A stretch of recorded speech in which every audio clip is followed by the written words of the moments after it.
Alright guys, whole blue cord back again. Spring 2025, I'm working on the Jeep 2015 Jeep Grand Cherokee SRT. So what we're going to do is an oil change and definitely the air filter. Now the reason why I'm going to start with the air filter is I talk about gas miles a lot with vehicles, and people think, well, you're just, this isn't the vehicle you should be buying for gas mileage anyway. But what I do with gas mileage is, if you look at it over a long period of time, it kind of tells you what's going on with your engine, performance-wise and efficiency-wise. So I knew that I always got between low 13s to 15 sometimes miles per gallon just around town, and then I could usually get 17 and 19 on the highway. Now what I've been noticing, especially since through the holidays, it's been cold, etc., your mileage does go down a little bit, but lately I've been getting 11s and 12s. In fact, I've been around 11.3, and I can show you on the dashboard because it keeps track of the mileage. You can do it tank by tank, and you can also do like an overall, and I let the overall run for about 2,000 miles. So right at 12 miles per gallon at 2,000 miles. It's got 83,000 miles on it, doesn't use any oil. Appears to run good. I did have the spark plugs changed at like 50,000. I don't know really what Jeep recommends, but I've got new NGK spark plugs in it. There's not a whole bunch else you can do with the motor, modern motors nowadays. But one thing is I had this aftermarket, and it's AFE is the name of the company. And I bought the Jeep this way with this filter on it. I really probably rather have the stock. But the filter in cold air intake, you do get a little cold air through here, not much, and it's got a hole that goes down to the actual wheel well that's covered, that kind of pulls some cold air out. In fact, when I got my hand down in here, I can feel cooler air compared to the heat up here. I'm not going to film all that, you just have to figure it out. So yeah, AFE, I don't really know what brand or model this is, but it's dirty, so let's make sure we're looking at that. And I think a few years ago, I did a little talk about this where I took the vacuum cleaner and cleaned it. You should never really use compressed air, but you definitely should. And it's got, actually, it's kind of cool. It's got pleats in there too, and you can see it's dirty. There's some sticks and stuff in there. So I did call the company, and this is the interesting part, because I'm not real familiar with this company, not familiar with this product. They don't seem to be either, so I don't know if it was their first product, but they told me this filter is washable. So what they're telling me is I can wash all this dirt out of here and then let it dry and then don't do anything else. And I called twice. I called two different times, but I never really quite believed that. I'm not saying that they're not being truthful, but yeah, it's kind of interesting deal. So we'll see, but what I'm going to do is, instead of doing that, which I will probably wash that just to try it, is I went ahead and bought the other brand of their filter, which it took a while to get, because this is oiled. And oiled filters I kind of prefer on these type. As long as you don't have a mass airflow sensor, you're alright with oiled. And oiled is the same kind of idea, really, as you can wash it off with they sell a kit. I've got it back behind the camera.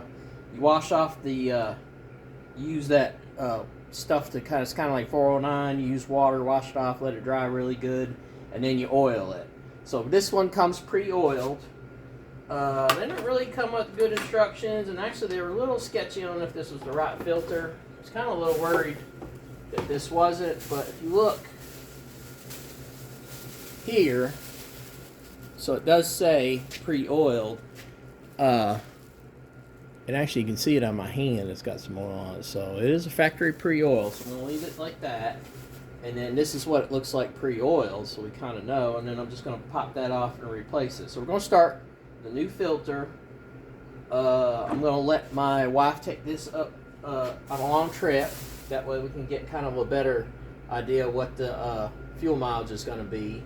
Like I said, I'm not having really any drivability problems. I'm just kind of losing a little fuel miles. And that's kind of like the first precursor to, hey, something's going on, you need a tune-up, you need this, you need that, the motor's aging, whatever, injectors are dirty. So I don't believe there's a fuel filter anywhere in the system. I've kind of checked. That seems weird, but I think if there is anything, it'll be in the pump. It's not replaceable, so there's not a bunch of tune-up stuff you can do. Now for me, I'll go ahead and clean this throttle body. It's got a little bit of black in it. I'll just give it a good clean up. I'm not really having any idle problems. Yeah, the only thing I did have issue with this, and I never really found out, is this hole right there, a tube goes to, and I imagine it's part of the PVC system. It's really not drilled out correctly. In fact, it was just a little pinhole, and this thing would squeal a lot sometimes, especially when it's cold, and make some weird noises. And actually, between me and the dealership, they actually helped me figure out that hole, the hose was on there like this, but there was, I mean, you couldn't even see daylight through it. I did take a drill bit and pass through there, and that seemed to get rid of the squealing, but I've never been sure if that's totally supposed to be drilled out or not, so I never got a straight answer. The company doesn't seem to know. And the only other trick I have to this, instead of trying to wrestle all this in the vehicle, is just take this one clamp off the throttle body, bring it out here, out in the out in the real world where you can kind of work on it. So, all right, so that's the air cleaner deal. Again, this is just all spring tune-up stuff. I'm probably going to go ahead and do the brake fluid, fresh. I'm just going to do the turkey baster, suck as much as I can out, freshen it up. I do plan on doing brakes on this vehicle, so I want to do the fluid first. I know that sounds strange, but I want to do the fluid first.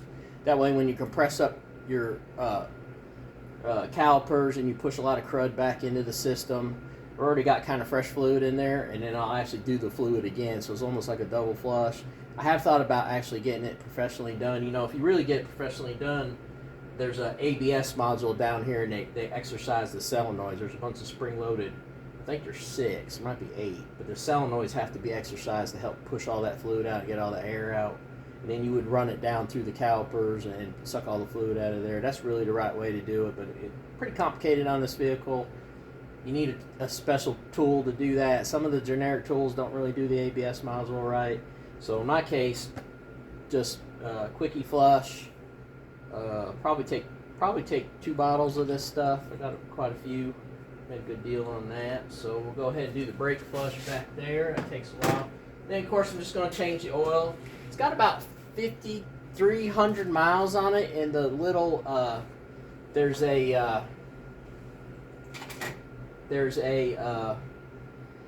monitor that monitors the oil, and it tells you 10%, 11%, whatever. So it's got down to about 8%, which is about 5,300. So that's a lot of city driving. I try to go right around 5,000, 5,500. I'm pretty comfortable with that. So I'm going to go ahead. New filter. The new Purelators, they're going 20,000. I can't really remember. I think I skipped the change. So let's just go fresh with the new one. Maybe I'll write that down. Maybe I won't. I'm pretty bad about keeping track of anything, if you noticed. And then I've been running the European Mobil 1 European Car Formula 0W40. It's okay oil. It calls SRT vehicles call for Pennzoil Ultra Platinum. That's probably a better oil, but this is a way cheaper. The Pennzoil is really hard to find. I didn't even really bother looking for it this time because it's few and far between. But that would be a better oil, and I would recommend that in all Hemis. Really, I'd do the 0W40 over the whatever is recommended, the SRT oil. I think that'd be better on your camshaft. That's my personal opinion. While I've got this apart, I'll check the power steering fluid. I filled the washer up. Okay, the brake. Now the battery, that was kind of an interesting deal. Because if you remember in my video, the battery was weak. We were taking a pretty big charge, just idling. Voltage-wise, you can see now it's been sitting a while. I took the key out of my pocket just so I wouldn't bump it. 12.77, right on the money, right? So 12.78 is fully charged battery, lead acid. Yeah, so they took it to the dealership because I had gotten the battery done less than 3 years ago. And I thought, well, I'm going to take it back to see if there's a warranty, and there is. There's a 3-year warranty on the battery, which I thought, it'll be prorated. They'll go back and forth, but no, free battery, free labor. Pretty impressed with the free labor part. I came out of there with a brand new battery. This battery would drop you could see in the old video, you shut the engine off, it dropped to 12 volts within, you know, less than a minute. That told me right there. And then the 50 amp draw just idling, that told me that battery was, and they put it on some electronic thing, and it was like 22% or something like that. So they knew it was bad.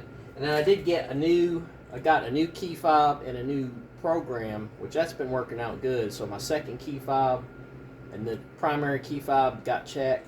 The third key fob was bad, which is the same week that the Camaro gave me a fit with key fobs. I just had a little solar flare or something happen.